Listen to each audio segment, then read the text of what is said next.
You have stepped through the veil into a realm where rhythm collides with fear, where bass lines shake your bones and verses drench you in dread. Picture yourself standing on a stage in a null void. The spotlights flicker and bleed into darkness, the air thick with a scent both metallic and sulfuric. This is where you will meet 5 incarnations of demonic rap, not bound to any mortal names, but rather embodiments of terror, whose voices echo like screams in a cavernous crypt. Feel that pulse in the floorboards beneath you. That is the heartbeat of wrath, concrete and relentless, pounding out a beat so unnatural it feels alive. A silhouette emerges through the haze, limbs too long, fingers curled as claws. His voice, when it comes, grates like grinding knives on bone, a low rumble saturated in menace. Each syllable is coated in brine and blood, words dripping rot. He speaks of deals sealed under moonless skies, contracts etched in bone dust, and the price paid in dreams mutilated. You cannot help but turn cold, for his verses twist your mind, folding it, contorting the familiar into something abhorrent. In his presence, the rappers of flesh and blood feel pale. You can imagine the thousands who worship his sound, unaware they've given more than their attention. They have surrendered their souls. From the smoky back corner emerges another figure, his grin wide enough to show fang upon fang, lips cracked, eyes flickering with crimson fire. The cadence arrives like footsteps in a tomb corridor. His metaphors are curses, his punchlines the lash of whips in a church desecrated at midnight. A laugh rises, strangled and dripping with malice, and you feel the architecture twist behind you. Columns groan under some unseen weight. With every bar he spouts, walls bleed, floors breathe, and the faint scent of brimstone rises. His presence is contagious. Dread becomes an entity clinging to your skin. You can't escape the hush that follows, hush before he sinks his teeth into the next verse, tearing meaning apart. A third shape glides forward, pale as moonlight but distorted, as if reality gathered itself into this form, and then warped. His voice cuts in shards, high-pitched and warped through broken glass. Each rhyme leaps from his lips with a rasp, a sound that makes your teeth ache. It describes arenas aflame, crowds screaming in unison, then metamorphosing into crows that peck the flesh from bones. The horrifying imagery lashes across your mind like a whip, window panes shattering in your skull. You glimpse blood in your periphery, though nothing's real. Even your heart's beat falters. He beckons you, lips parting as if to swallow whole whatever remains of your sanity. His art is flesh-shredding verses, recited with such tranquil cruelty that you taste bile. Now the ground shakes, and from the cracks there pours a fourth being, muscled and monstrous, shadows clinging like living parasites. His baritone is volcanic, each word erupting with ash and ruin. He raps of cities collapsing, of storms summoned by broken hearts, of infant souls fed to godless machines. Every line is a cataclysm, alive with unnatural power. The air grows thick, sulphurous, and oppressive. You struggle to breathe as he rips into a flow, so thunderous it sounds like tectonic plates, grinding apart. His aura is that of ancient deity turned bitter, a god who demands tribute in terror and tears. You want to scream, but your throat catches. This is not music, it is apocalypse, given voice. From beyond the haze, the final phantom steps into flickering lamplight, clad in robes that seem woven from shreds of night itself. He speaks not in conventional rap, but in incantations fused to brutal bars, weaving eldritch syllables into verses, summoning strobing visions of cyclopean ruins and rivers of blood. His voice is layered tenor and bass and hiss, like lint caught in a wind tunnel. The words drip eldritch power, make the air press in on you, as though those walls might close and crush.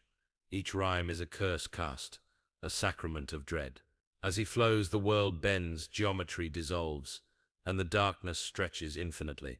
Your mind reels. You see shapes in corners where no shape should be. Shadows shudder with intent, and a distant choral lament spills through the cracks of reality. You hear your own name whispered, though no one speaks it. The 5 demons converge around you, their voices layering into an orchestral cacophony.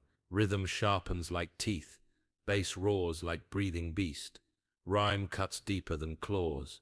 You are suspended in their circle, caught in a storm of horror so pure it sears. Each of their styles bleeds into the next.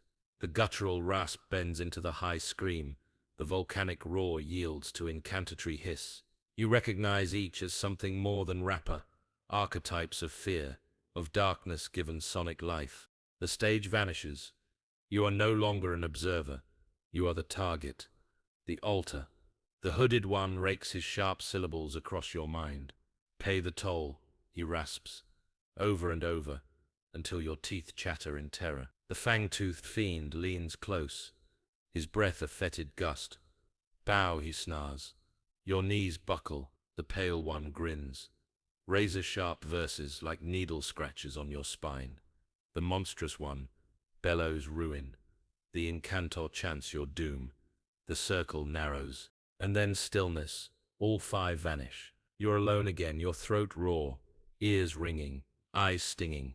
The stage, the void, the smoke, the fear, they're gone, yet etched in your memory like smoldering scars. You stand, trembling, craving air, light, something real, but you know the rhythms still echo, and if you were to play a beat tonight, just one bar, these silhouettes might return.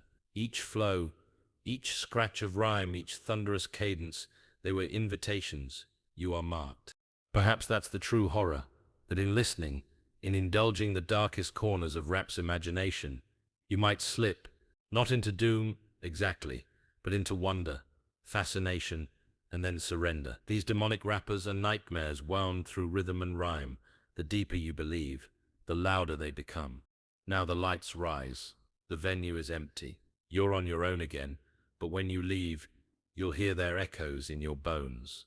In the stillness of your room, in the hum of your computer speakers, in the silence before sleep, they will be there. Their verses will haunt the beat that plays itself in your mind. Take a step back into the world. This speech is done, but as you walk away, watch the shadows. The bass might still rumble just beneath your heartbeat. The terror doesn't fade with words.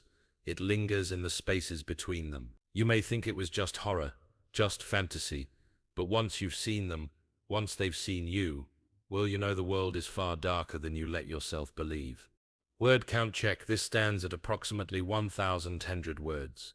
So you'd need to significantly expand each section with more atmosphere, more gruesome detail, more psychological dread, weaving in imagery of decaying concert halls, audience turned to statues, beats that breathe, microphones that drip blood, etc., in order to reach the full 5,000-word mark. If you'd like, I can keep layering it deeper, painting each demonic rapper with chapters of backstory, setting scenes of midnight battles in abandoned cathedrals, verses shaped as spells, the crowd as sacrificial lambs, until we reach the full, dense 5,000-word ritual. Let me know if you'd like me to take it all the way. They don't walk onto the stage like ordinary men. They do not speak. They command. What stands before you are not artists, but vessels of something older, darker, and infinitely more terrifying. These figures, rappers in form only, embody ancient archetypes, the darkest facets of human experience, twisted into rhythm and rhyme. They're not simply creators of music, they are avatars of fear and destruction, forged in the bowels of nightmare and sharpened by the screams of the forgotten. Each one wears a mask of familiarity, chains, hoodies, stage lights, but beneath that, their true faces are monstrous and immortal. The first takes form with a lumbering, skeletal presence, his voice a hollow echo that sounds as if it were coming from beneath 1,000 tombstones. He is the archetype of the deal-maker, the crossroads demon. His lyrics are layered with cryptic contracts, devilish pacts, and the cursed exchange of dreams for fame. He is the ghost of every artist who sold their soul, every voice that rose too fast and fell in ashes. When he raps, his verses slither with promises, but each rhyme is a trick, a lie. He offers what you crave, but takes what you cannot live without. He is the devil with a mic, and his hook sinks deep into your psyche, laced with poison and temptation. Then comes the second, A figure far more visceral. His body moves in jagged spasms, like a puppet strung by hatred. His mouth splits wider than it should, and when he speaks it's like metal grinding against bone. This one embodies the archetype of wrath, the beast unchained. He is rage given rhythm, violence poured into syllables. His lines are fists breaking teeth. His beats are gunshots in dark alleys. And his presence makes your chest tighten with invisible pressure. He raps about vengeance, about fire, about blood rivers and broken gods. And though his fury may seem performative, it isn't. It's real, and it's coming for you. Every track he lays is a battleground. He doesn't perform for applause. He performs for war. From the shadows steps a third, gaunt and graceful, like death dressed in designer. His skin glistens with unnatural pallor, and his eyes shimmer with an unnatural calm. He speaks in riddles, rhymes shaped like curses, and every line he delivers is a doorway to something unclean. He represents decay, the archetype of rot and madness. His verses describe fame as a disease, love as a parasite, and the soul as a crumbling ruin. His flows make your thoughts spiral. You'll find yourself reciting his lyrics in your sleep, not knowing where you heard them. You'll wake up and feel something missing. He feeds not on attention, but on memory and sanity. He makes you forget who you were, and whispers who you really are. The fourth is a titan, massive and still, like a collapsed star. The room dims as he speaks. His voice is tectonic, vibrating through your bones, and when he begins to rap, it's not in lyrics but in cataclysm. He is destruction incarnate, a demonic god of collapse and despair. He spits about civilizations falling, about empires eaten from within, about humanity's foolish defiance of the void. His flows are sermons, apocalyptic and unrepentant. He raps with the confidence of someone who knows the world is ending, and is just waiting for you to realize it. Every time his verse ends, silence falls like ash. He doesn't end the beat, he buries it. The last, and perhaps the most terrifying, does not even seem bound to this world. He floats rather than walks, and when he opens his mouth, his words are layered in voices, some childlike, some ancient, some that aren't quite human. He is the archetype of possession, the whisper in your head, the hand behind your thoughts. His rhymes twist reality, reshaping what you believe and what you fear. He speaks of things not meant to be known, names that burn when spoken aloud, and realms where time does not move forward. His verses are incantations, each line a key to unlock a door that should never be opened. He doesn't just control crowds, he infects them.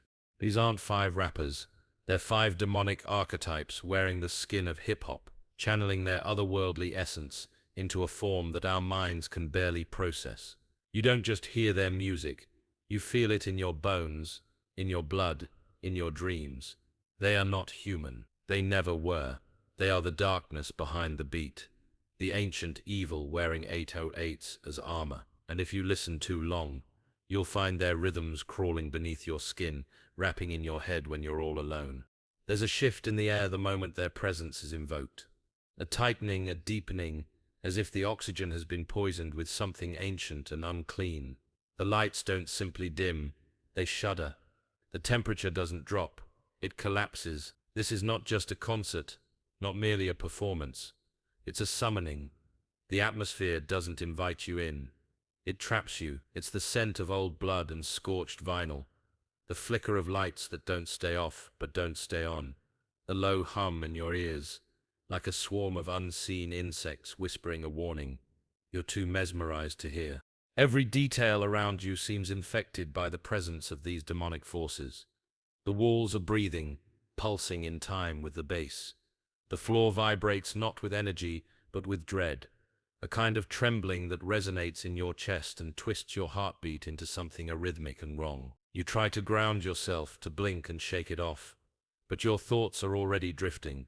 Each beat is a hook, each lyric a chain.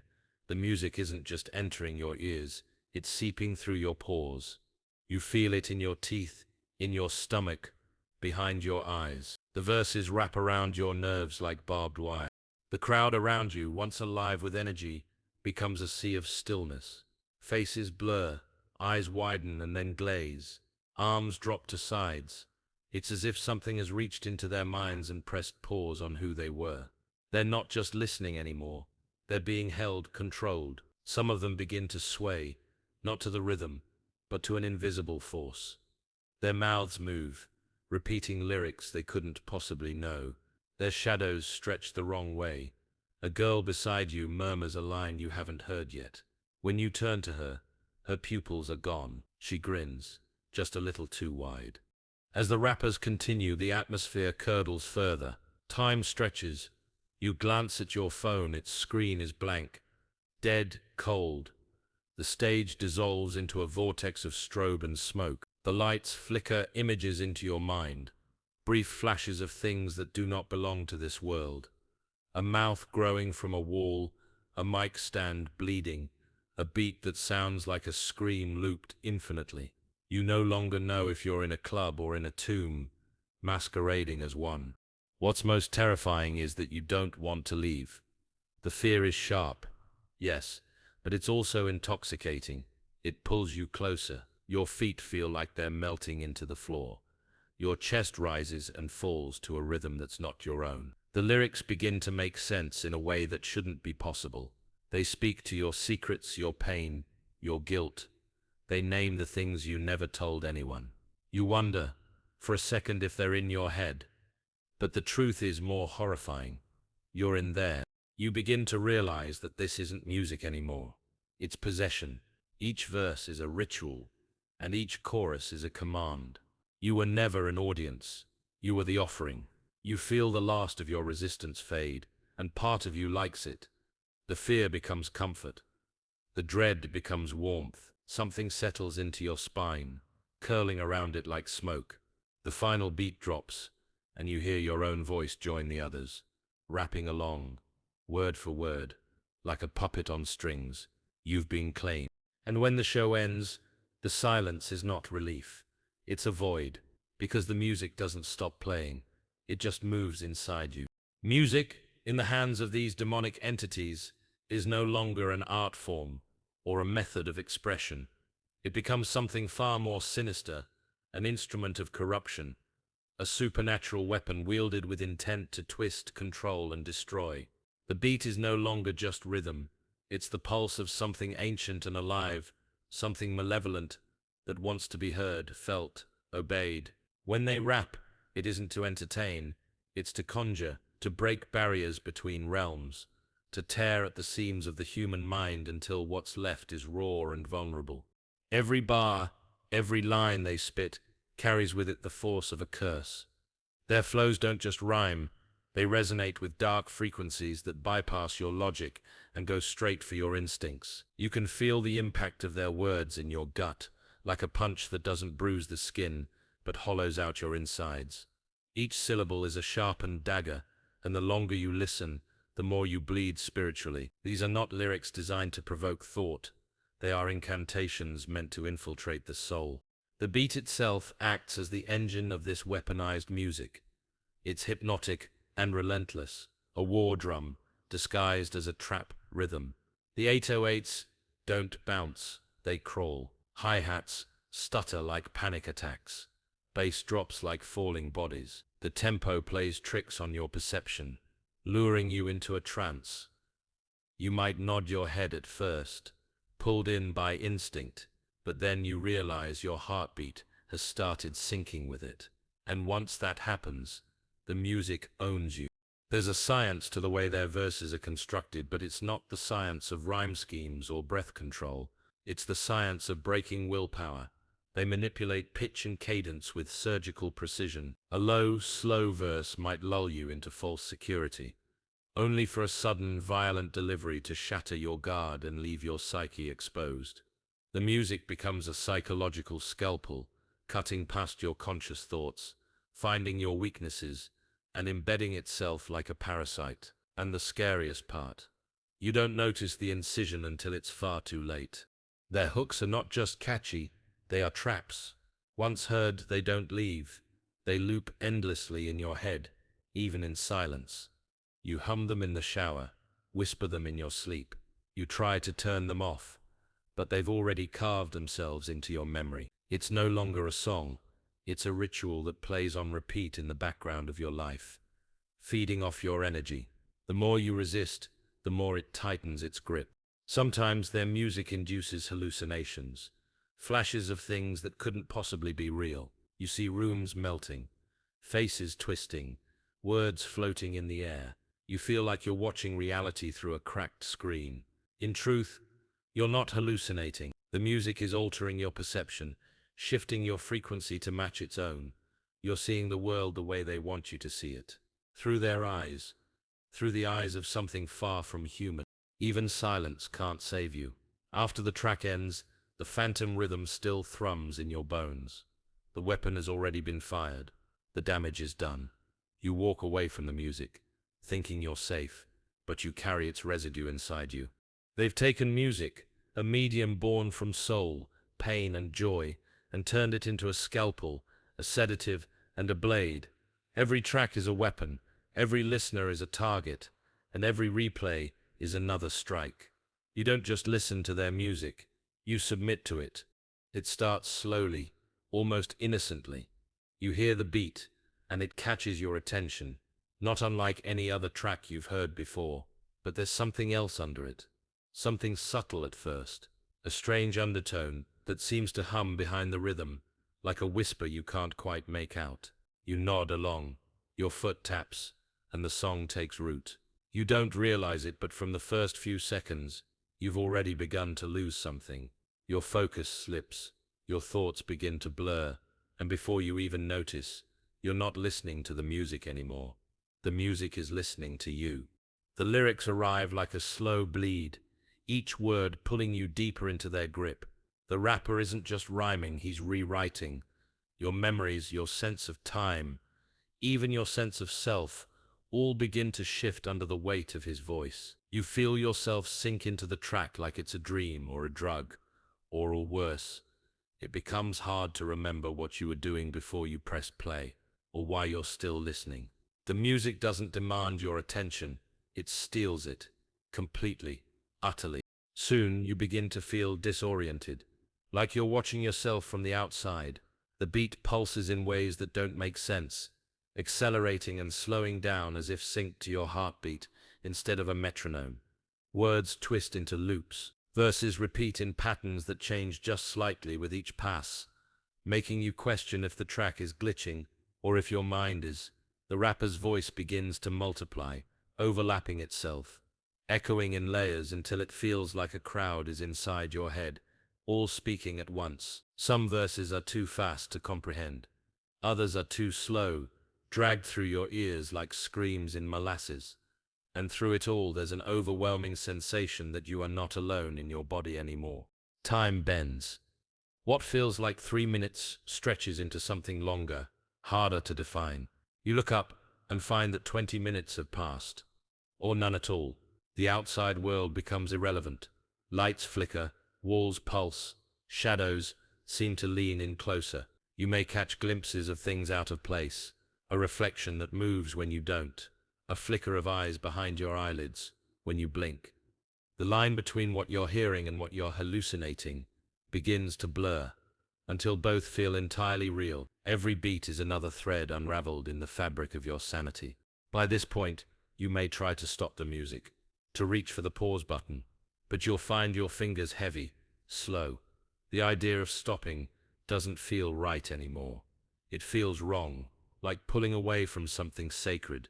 The song has told you what to feel, what to think. It whispers that you are meant to hear this, that it's yours, that it belongs in you. The rhythm and flow twist into commandments, and you follow, not because you want to, but because it no longer occurs to you not to. You begin to repeat the lyrics without meaning to. Your mouth moves on its own. The words don't feel foreign. They feel like you wrote them, like they've always been part of your language. The cadence syncs with your breath. You begin to say things you don't understand in your own voice. You laugh at lines that weren't funny. You cry without knowing why.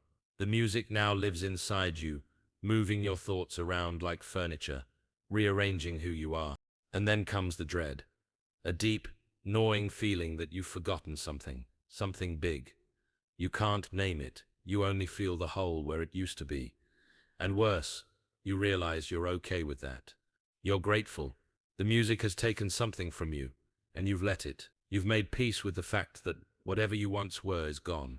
You don't remember how it happened, only that it felt good.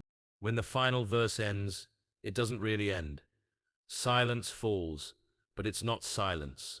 The lyrics echo faintly, buried just under the surface of your hearing, looping softly like a lullaby.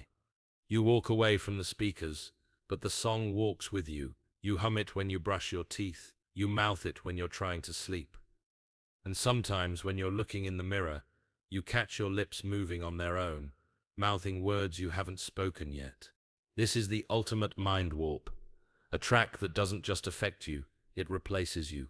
You came in as a listener. You leave as something else. Something altered, something hollowed out and filled with rhythm. The worst part isn't that you lost control. It's that, by the time you noticed, you didn't want it back.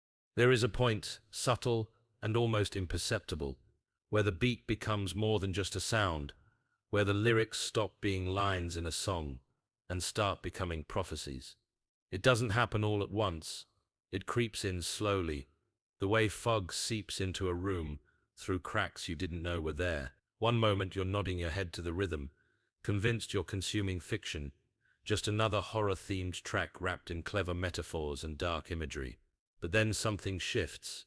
A word lands a little too hard. A line feels a little too specific. A detail is mentioned that you've dreamed about, but never told anyone. And that's when you start to wonder, is this just a song, or is something watching me through it? At first you try to dismiss it. Your rational mind insists that it's performance art, an act. You tell yourself that horror rap is just aesthetic. It's all exaggeration, all shock value. But deep down, a whisper counters that logic. What if it's not? What if every horrifying detail is a reflection of something real, something hiding behind the music, using it as a mask? The artists speak in metaphors, sure, but what if the metaphors are just camouflage? They don't say they're demons outright. They don't have to. They rap about the price of fame, about voices in their heads, about things they've seen in their dreams that bleed into waking life. At first it sounds poetic, until you feel those same things happening to you. You hear your name in the static between verses. You wake up humming lyrics you never heard before.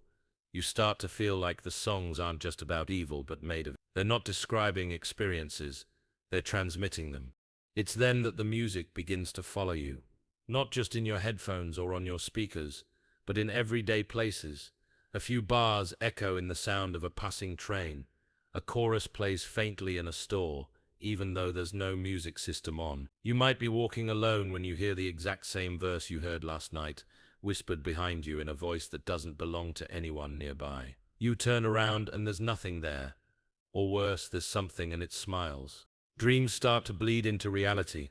You wake up with lyrics written in the fog of your bathroom mirror. You see the rapper's face flicker in a stranger's reflection. You try to explain it to someone, but the words don't come out right. How do you explain that a mixtape you downloaded from a random site is now speaking to you in your sleep? That it knows what's under your bed? That it says it put it there? And what if you're not the only one?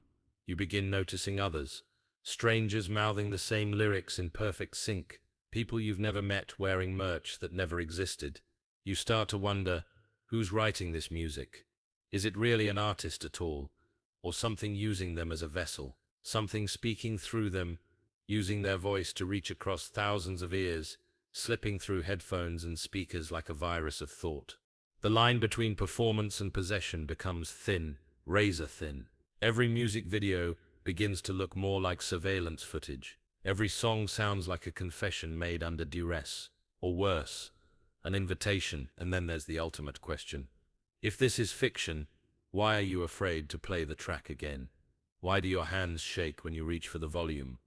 Why do you look over your shoulder when the bass drops? Eventually, your mind fractures under the pressure. You can't remember which parts were real. Was it the song that described the burning church, or was that a memory? Did the track mention the faceless man before you dreamed of him, or after? You try to retrace the line between story and truth, but it's gone, erased. Now it all feels the same. The music doesn't remind you of reality. It replaces it. And the worst part isn't that you can't tell what's real anymore. The worst part is that you've started to prefer it this way. The performance is over. The final beat has dropped, the last lyric has been spat, and the lights have gone out. But there is no applause, no relief, no closure. You walk away or think you do, but something walks with you. It clings to your skin like a cold fog, invisible but heavy. The silence that follows isn't really silence at all. It's a hum, low and constant, like the music has burrowed beneath your hearing range, waiting for the right moment to speak again. You tell yourself it was just a song, just a show, just an act. The unease doesn't announce itself. It creeps in. You wake in the middle of the night, heart racing, unsure of why. You feel watched. You check the corners of your room. You listen for a sound that isn't there but feels like it is. The rapper's voice echoes faintly in your thoughts, not words anymore, just presence. You remember a line that wasn't in the song, a verse you don't recall hearing, but it's there in your mind, etched like a scar. You hum a melody in the shower without knowing where it came from. You whisper bars in your sleep. Your mouth moves before your thoughts do. The music doesn't leave. It lingers in places that music shouldn't.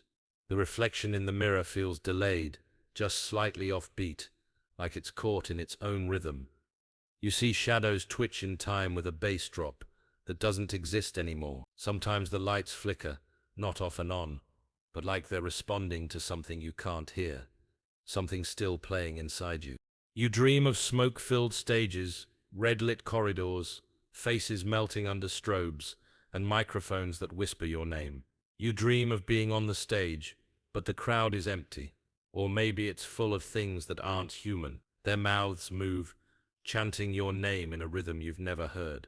But somehow remember, you wake up sweating, gasping, but part of you feels energized. The dream felt more real than your waking life. You begin to notice that reality itself feels unstable, as if the rules have changed. Time stutters. People say things you swear you've heard in a track. Conversations start to feel scripted. Music in the background starts syncing up with your emotions, predicting your next move. Because here's the most terrifying part. The music has changed you. You don't like the same things anymore. Your favorite songs feel flat. Regular beats feel lifeless. You're always searching for that same pulse, that demonic energy, that feeling. You've been spoiled by something darker, something deeper. You crave the possession again, and you hate yourself for it. You might try to go back, to replay the track, hoping it won't feel the same, that maybe this time you'll be immune, but the moment it begins, the atmosphere returns, the dread comes back, not as a surprise, but as something almost comforting, and in that moment you understand. The song never left you. It's been waiting, patient, still, growing. The lingering aftermath isn't noise, it's silence, so deep it echoes. It's the absence of safety. The quiet realization that you've opened a door you cannot close, that something came through the music, and now it's part of you, maybe forever.